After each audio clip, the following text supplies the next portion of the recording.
Egli, mirë se erdhe në prive dhe duke qenë se ti je fantastik përveç se në botën e fashionit, të artit, të kulturës, dhe je edhe një avokat shumë i zoti me një uri që kanë qef njerëzit të dëgjojnë. Faleminderit. Faleminderit për ftesën, edhe është kënaqësi që të jem këtu te ty.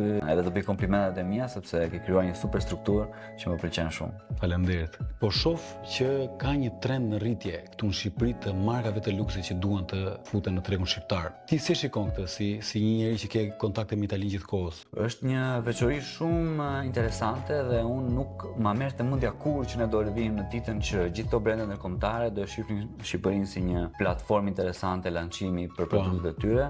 Ne shqiptarët jemi një popull që kemi dëshirë të madhe për status. I dashurojmë brendet, i dashurojmë, po, është një dashuri që ka qenë platonike deri dje, sepse vetëm ne i dashuronim ata. Tani kanë filluar dhe ata të na kthejnë back atë dashurinë, sepse kanë filluar dhe ata ta shohin tregun shqiptar si një treg interesant. Më përpara shifrat na tregonin pak keq, sepse ata shikonin tregun shqiptar si një treg i vogël, jeni vetëm 3 milion banor, keni shumë pak treg, shikonin për shembull si kriter të vetëm pagat, shikonin nivelin e pagave minimale ose shikonin nivelin e pagave të ulta, thoshin ta nuk kanë mundësi që të kenë për të blerë dhe nuk shikonin kriteret e tjera makroekonomike që të thuash, pasi shqiptarët kanë disa të ardhura, nuk është vetëm paga e ardhura kryesore.